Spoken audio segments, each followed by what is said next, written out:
जय श्री कृष्णा। आज हम शीतला सप्तमी की कथा सुनेंगे।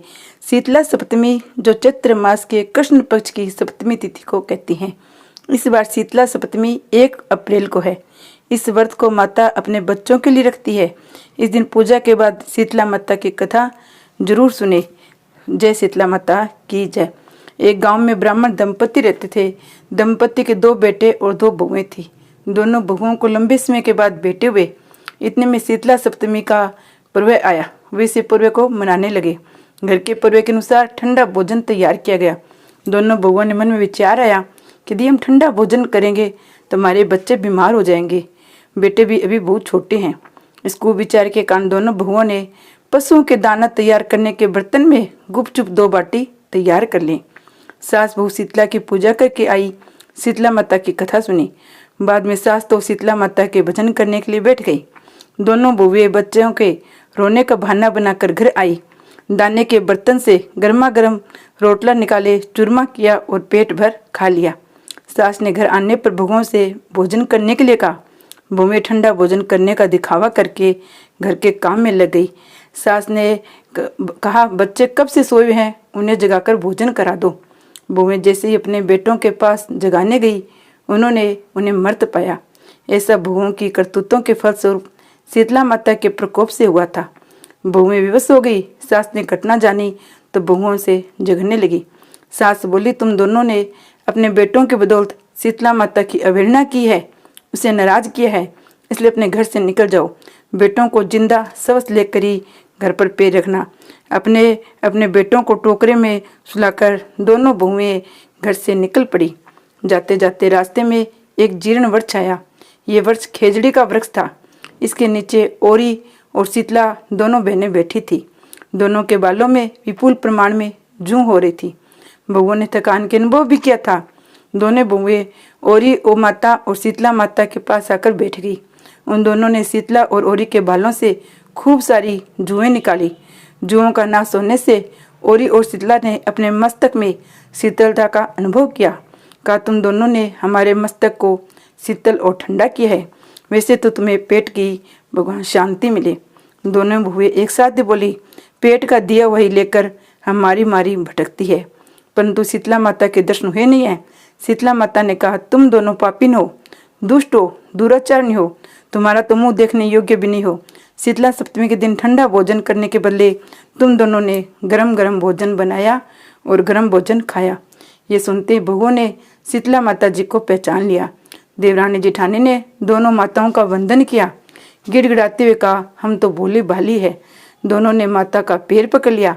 अनजाने में ही गरम खा लिया था। आपके प्रभाव को हम जानती नहीं थी। आप हम दोनों को क्षमा करें। पुनः ऐसा दुष्कृत्य हम कभी नहीं करेंगे। उनके पश्चात भरे वचनों को सुनकर दोनों माताएं प्रसन्न हुई। शीतला माता ने मृतक बालकों को जीवित कर दिया। बहुएं तो बच्चों के साथ लेकर आनंद से पुनः अपने गांव लौट आई। गांव के लोगों ने जाना दोनों बहुओं को शीतला माता ने साक्षात दर्शन दिए हैं। दोनों को धूमधाम से स्वागत करके गांव में प्रवेश करवाया गया। बहुओं ने कहा, हम गांव में शीतला माता के मंदिर का निर्माण करवाएंगे। चैत महीने शीतला सप्तमी के दिन माता ठंडा खाना ही खाएंगे। शीतला माता ने बहुओं पर जैसी अपनी दृष्टि की वैसी कृपा सब पर करना। श्री शीतला माँ सदा हमें शांति, शीतलता और आरोग्यता दे।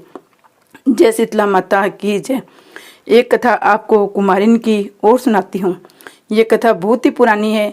एक बार शीतला माता ने सोचा कि चलो आज मैं देखूं धरती पर मेरी पूजा कौन कौन कर रहा है, कौन मुझे मानता है। ये सोचकर शीतला माता धरती पर राजस्थान के डुंगरी गांव में आई और देखा इस गांव में मेरा मंदिर भी नहीं है, ना मेरी पूजा होती है। माता शीतला गांव की गलियों में घूम रही थी।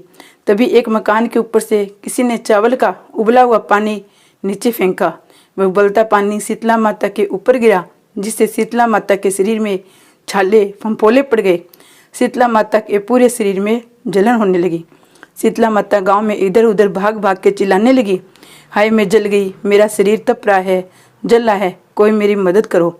लेकिन उस गांव में किसी ने शीतला माता की मदद नहीं की। वह अपने घर के बाहर एक कुमारन बैठी थी।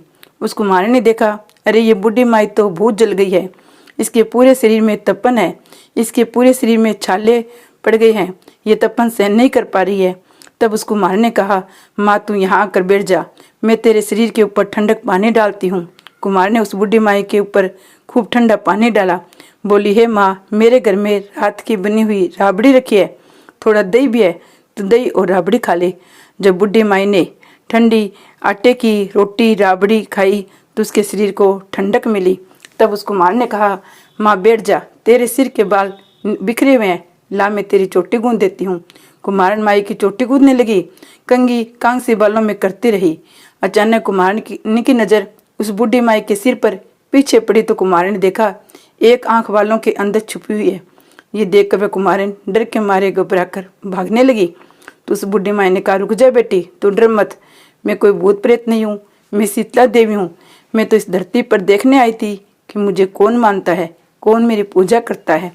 इतना कहकर वह 4 भुजा वाली हीरे जवाहरात के आभूषण पहने, सिर पर स्वर्ण मुकुट धारण किए हुए अपने असली रूप में प्रकट हो गई। माता के दर्शन कर कुमारन सोचने लगी, अब मैं गरीब इस माता को कहाँ बिठाऊं। तब माता बोली, बेटी तू किस सोच में पड़ गई।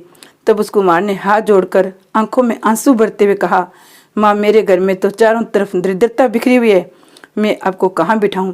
मेरे घर में ना तो चौकी है, ना बैठने के लिए आसन है। तब शीतला माता प्रसन्न होकर उस कुमारन के घर पर खड़ी हुए गधे पर बैठ गई। एक हाथ में झाड़ू, दूसरे हाथ में डलिया लेकर उस कुमारन के घर की दरिद्रता को झाड़ कर डलिया में भरकर फेंक दिया। उस कुमारन से कहा, बेटी मैं तेरी सच्ची भक्ति से प्रसन्न हूँ, अब तुझे भी जो चाहिए मुझसे वरदान मांग ले। तब कुमार ने हाथ जोड़कर कहा, माता मेरी इच्छा है, अब आप इसी डूंगरी गांव में स्थापित होकर यहीं रहो। जिस प्रकार आपने मेरे घर की दरिद्रता को अपने झाड़ू से साफ दूर कर दिया, ऐसे आपकी भी जो होली के बाद सप्तमी को भक्ति भाव से पूजा कर आपको ठंडा जल, दही व बासी ठंडा भोजन चढ़ाए, उसके घर की दरिद्रता को साफ करना। आपकी पूजा करने वाली नारी जाति महिला का अखंड सुहाग रखना, उसकी गोद हमेशा भरी रखना। साथ ही पुरुष शीतला सप्तमी को नाई के या बाल न कटवाए, धोबी को कपड़े धोने ना दे। पुरुष भी आप पर ठंडा जल चढ़ाकर, नारियल फूल चढ़ाकर परिवार से ठंडा बोसी भोजन करे, उसके काम धंधे व्यापार में कभी दरिद्रता न आए। तब माता बोली, तथास्तु बेटी, जो तूने वरदान मांगी है मैं सब तुझे देती हूँ। हे बेटी, तुझे आशीर्वाद देती हूँ, मेरी पूजा का मुख्य अधिकार इस धरती पर सिर्फ कुमार जाति का ही होगा। तभी उसी दिन से डूंगरी गांव में शीतला माता स्थापित हो गई। उस गांव का नाम हो गया शीला की डूंगरी।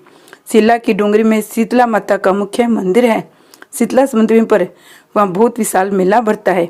इस कथा को पढ़ने से घर की दरिद्रता का नाश होने के साथ सभी मनोकामनाएं पूर्ण होती है।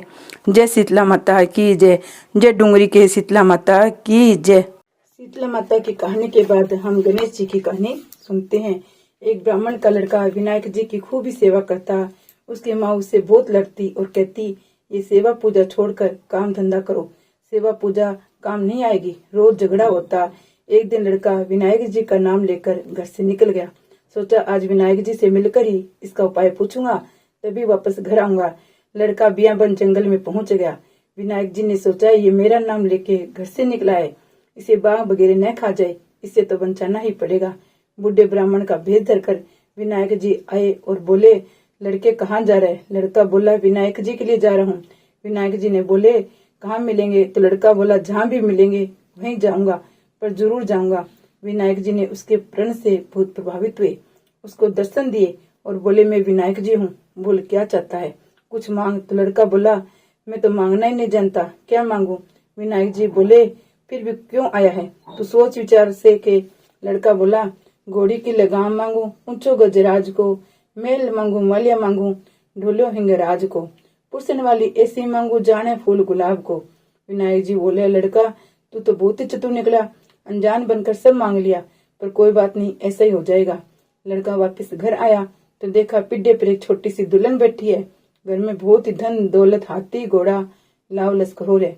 लड़का अपने माँ से बोला, देखो माँ, इतना प्रताप है विनायक जी में, ये सब उन्हीं ने दिया है। माँ बहुत प्रसन्न होगी। हे विनायक जी भगवान, जिसे उस लड़के को दिया वैसे सबको भंडार भरना, कहते को सुनते को उकारो बढ़ते को, मारो भरना, हमारे पीर सांसरे को बनो, हमारे बेटा पोता को बनो। जय गणेश जी महाराज की जय।